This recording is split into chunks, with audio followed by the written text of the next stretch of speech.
Alléluia, alléluia. Je suis très heureux de vous revoir encore aujourd'hui dans cette autre partie sur notre série L'épreuve de la vie éternelle. Et nous parlons de la croix comme étant l'une des preuves de la vie éternelle. Donc notre thème encore de ce jour, c'est une preuve de la vie éternelle, la croix. Nous sommes comme ça à la troisième partie de notre enseignement et nous savons que vous êtes bénis depuis que vous avez commencé à suivre cet enseignement. Et nous savons que vous réalisez de plus en plus combien la confession du fait d'être chrétien ne se limite pas à être un titre, mais c'est une vie, c'est une réalité de Christ, c'est une réalité de la croix. Donc il est impossible de dire et de déclarer des lèvres qu'on est chrétien sans vivre une vie de la croix en elle-même. Et la vie de la croix parle de la mort. La mort, la croix vient pour prendre. Elle ne vient pas pour donner les choses de la terre, mais elle vient pour prendre nos convoitises.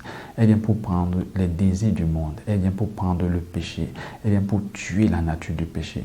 Elle vient pour tuer l'amour du monde. Elle vient pour tuer les convoitises du monde. Elle vient pour tuer ce qui concerne votre vie passée.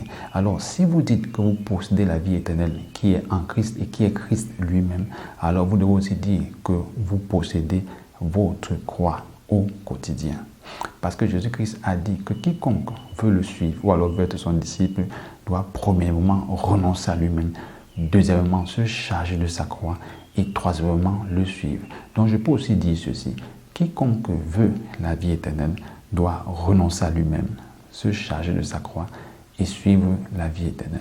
Alors, si vous dites que vous avez la vie éternelle et qu'on ne voit pas la croix active, opérante dans votre vie, alors votre confession et votre déclaration est totalement fausse. Il est impossible d'avoir la vie éternelle sans porter sa croix. Il est impossible d'avoir la vie éternelle sans avoir la croix implantée en vous et opérant en vous pour vous dépouiller eu égard à votre vie passée sans Christ. Il faut absolument qu'on voit la vie passée est en train de mourir. Je prends un exemple. Si avant que vous ne veniez à Christ, vous aviez une petite amie, et après que vous avez fait la confession ou alors la repentance des péchés, vous continuez avec votre petite amie, il y a erreur, il y a problème. La croix n'est pas en train d'opérer son travail. Si votre cas, vous étiez dans l'adultère, après vous vous êtes repenti, vous continuez dans l'adultère, vous êtes hors de l'œuvre de la croix. La croix n'est pas opérationnelle dans votre vie. Si vous étiez un bandit de grand chemin et que vous vous êtes repenti et avez invité Christ dans votre vie comme votre Seigneur et votre Sauveur personnel et vous continuez dans le banditisme, vous vous trompez vous-même. La croix n'est pas opérante. Vous ne possédez pas la vie éternelle. Il faut que vous renoncez à cela. Vous ne pouvez pas être sans Christ et vivre une vie pratique dans le péché et maintenant dire que vous êtes en Christ et continuer à vivre une vie pratique avec l'amour pour le péché en vous. Ce n'est pas possible. Lorsqu'on vient en Christ, la haine du péché doit prendre place, contrairement à l'amour pour le péché. Lorsque vous venez à Christ, il doit y avoir un détachement, un dépouillement, un rejet de tout ce qui est ténèbres. Au contraire, vous avez un désir fort de vous identifier à Jésus-Christ parce qu'il devient votre modèle absolu. Ce n'est pas un homme, mais c'est d'abord Jésus-Christ, votre modèle absolu. Alléluia. Donc voilà où nous nous trouvons et nous allons aujourd'hui encore continuer sur cette troisième partie de la croix. Nous avons dit quelque chose au préalable en lisant 1 Corinthiens chapitre 2 verset 2. Car je n'ai pas eu la pensée de savoir parmi vous autre chose que Jésus-Christ et Jésus-Christ crucifié. Beaucoup de chrétiens que nous appelons une génération de chrétiens spontanés naissent aujourd'hui et ont une vie chrétienne sans la croix parce qu'il les est présenté un autre évangile, qui est un évangile qui est détaché de la croix. Or, nous avons lu ici l'évangile qui était prêché par l'apôtre Paul, qui est l'évangile où Jésus-Christ était bien peint comme étant crucifié. Crucifié veut dire renoncer. Crucifié veut dire détaché. Crucifié veut dire mort. Ça veut dire que si vous avez reçu l'évangile où Jésus-Christ est crucifié, vous allez comprendre que vous devez mourir. Tu dois mourir. Mourir à quoi? Mourir au péché, mourir au monde, mourir aux convoitises mondaines, mourir aux choses de ce monde et t'attacher aux choses d'en haut où Christ est assis à la droite de Dieu. Est-ce l'évangile sur lequel tu es en train de marcher et avec lequel tu es en train de marcher? Est-ce cet évangile que tu t'enracines au quotidien? Est-ce que tu es conscient que le fait que tu sois sur la terre ne veut pas dire que tu dois vivre une vie mondaine? Non. Ou encore une vie païenne? comme si tu n'avais jamais eu une rencontre avec le crucifié, avec le ressuscité. Non, il faut absolument qu'il y ait les marques de la croix en toi. Et ce sont ces marques dont nous sommes en train de parler. Tu dois comprendre ceci. Le christianisme est né quand?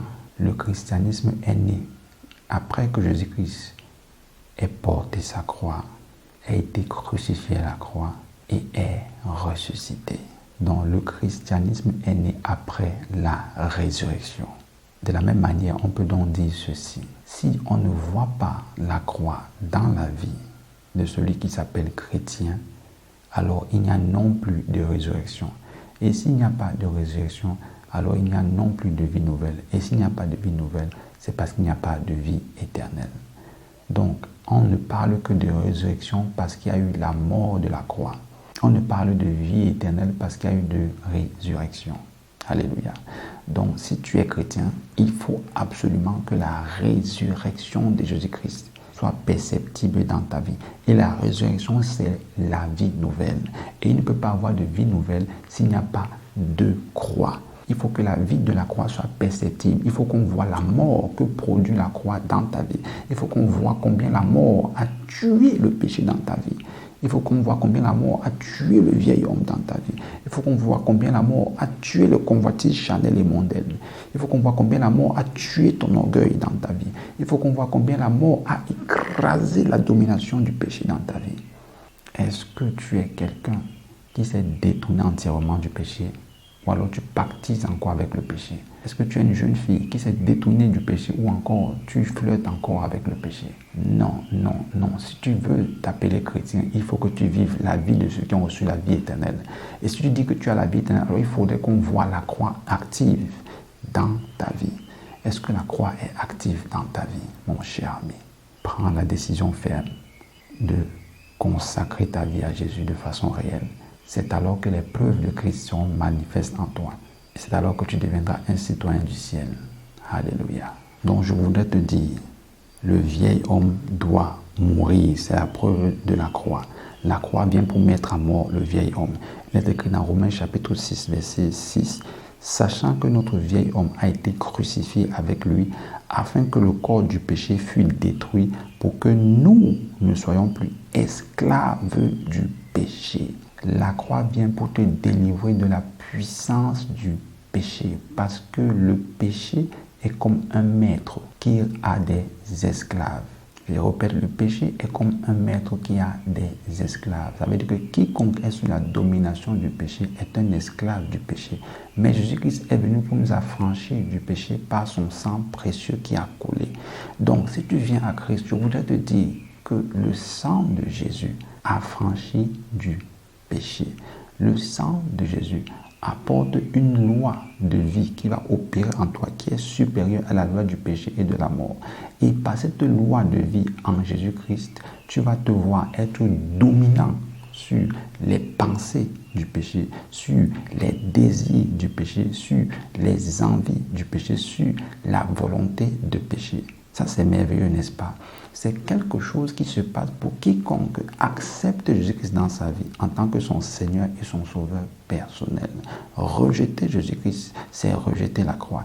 Et rejeter la croix, c'est rejeter la vie de résurrection. Il te faut absolument dire à Jésus, Jésus, je te veux comme mon Seigneur. Jésus, je te veux comme mon roi. Jésus, je te veux comme mon Sauveur. Oui, tu peux faire partie de ces chrétiens-là qui chaque jour demandent pardon à Dieu pour un péché.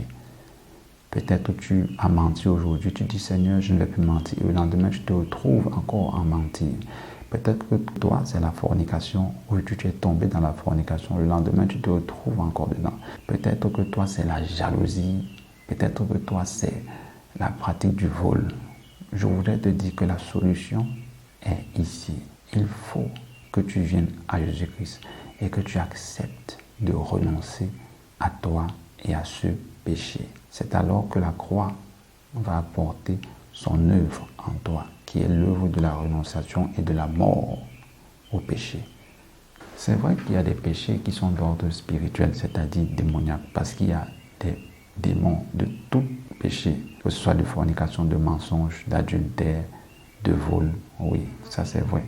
Mais cependant, c'est clair, on les identifie clairement du péché charnel. Oui, vous ne pouvez pas vous cacher derrière un démon pour dire que c'est un démon qui fait semblant et continue à vivre ce vice. Non, sans qu'on ne voit en vous-même le désir de renoncer, sans qu'on ne voit en vous la détermination de ne plus vivre dedans. Non, vous êtes un menteur, vous vous séduisez vous-même, vous perdez votre âme. Mais si par contre, vous décidez que Seigneur Jésus, moi, je veux te suivre, moi, je veux embrasser le salut, moi, je veux embrasser la croix, alors vous allez voir que sa main va vous affranchir par la puissance de la parole. Mais pour quiconque est sous l'influence d'un esprit démoniaque, comment reconnaître que c'est un démon qui est en train d'opérer et de vous conduire dans le péché? Première chose, c'est que vous vous sentez faible, vous vous sentez incapable de résister. C'est-à-dire, c'est au-delà de votre force naturelle. Vous sentez comme il y a une force supérieure à vos capacités morales, intellectuelles et à votre volonté. En ce moment-là, il y a une emprise extérieure. Oui, il y a des gens qui sont sous l'influence des démons de l'immoralité sexuelle, c'est vrai. D'autres sont sous l'influence des démons de vol. Si c'est votre cas, vous avez besoin d'être délivré, de venir à Jésus-Christ et d'être délivré. Jésus-Christ délivre de toute forme d'affliction, de toute forme de démons. Mais vous devez d'abord prendre la décision de ne plus commettre ces péchés. Et vous devez maintenant aller rencontrer quelqu'un qui, dans la foi, un aîné spirituel, pour lui exposer ces péchés que vous commettez et lui expliquer comment est-ce que cela se manifeste dans votre vie. Et alors vous allez passer à la prière de délivrance. Alléluia. Mais si vous êtes réellement né de nouveau et que vous avez cette influence démoniaque, sachez que l'autorité pour juger et mettre hors de votre vie cet esprit méchant se réside en vous. La Bible le dit clairement. Voici, je vous ai donné le pouvoir de marcher sur les serpents et sur les scorpions et sur toute la puissance de l'ennemi et rien ne pourra vous nuire. Donc là où vous vous trouvez, vous pouvez commander à cet esprit de partir et il va partir. Si c'est ton cas, si tu es sous l'influence d'un esprit méchant qui t'oppresse, qui te soumet à commettre des péchés dont tu ne voudrais pas commettre, des péchés qui t'oppressent, des péchés qui sont au-delà de ta force, alors je vais prier pour toi maintenant. Et la puissance de Dieu va te toucher et tu vas être libéré de cet esprit méchant. La seule chose qui est demandée, c'est que tu aies la foi. Amen. Et si tu es sous une telle affliction, si tu es sous l'influence d'un esprit démoniaque qui t'oppresse et qui te pousse à commettre un péché de façon obscène, qui a une forte influence sur toi, dont tu réalises que tu es faible lorsque tu fais face à ce péché, dont tu réalises qu'il y a une force qui est supérieure à ta force de résistance. Je voulais prier avec toi pour que tu sois délivré maintenant. Alors prie avec moi. Aie la foi parce que la main de Dieu est maintenant orientée vers toi pour t'affranchir. Ce que tu vas confesser est déterminant, mais il faudrait qu'elle trouve la foi dans ton cœur. Alors nous allons prier maintenant. Dis au nom de Jésus, Seigneur, je viens te confesser mes péchés.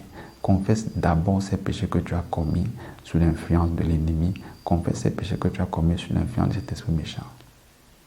Je te confesse mon péché de... Ok, nous continuons. Et je te prie de me pardonner. Lave-moi par ton sang précieux, Seigneur. Je t'ouvre la porte de mon cœur et je te reçois comme mon Seigneur et mon Sauveur personnel. Voici, j'abandonne le péché et je t'abandonne ma vie. Maintenant, par ton autorité, je viens commander à tout esprit malsain qui opère dans ma vie par ce péché-ci, c'est le péché, de sortir au nom de Jésus-Christ. Esprit méchant, je te lie maintenant et je t'ordonne de sortir de ma vie. Libère mes pensées, libère mon corps, libère mes désirs, libère-moi maintenant au nom de Jésus-Christ. Va-t'en, libère dans le nom de Jésus-Christ. Amen et Amen. Alléluia. Je sais que tu es libre et tu sais que tu es libre. Si tu sais que quelque chose t'a quitté, alléluia. Rends grâce à Dieu parce que le Seigneur vient de t'affranchir de l'esprit qui opérait sur toi et qui te poussait à commettre ce genre de péché. Tu es libre et tu es affranchi. Alléluia, alléluia. Nous allons continuer la prochaine fois sur la partie suivante concernant notre enseignement. Donc s'il te plaît, sens-toi libre de nous écrire. Nous sommes disponibles pour te répondre, pour prier avec toi, pour prier pour toi. Et même nous serons contents de savoir que tu voudrais nous rencontrer peut-être pour un suivi spirituel dans cette nouvelle vie en Christ. Alléluia. N'oublie pas, la croix est une des preuves de la vie éternelle. Son absence est un malheur. Sois béni, que le Seigneur te bénisse. Shalom.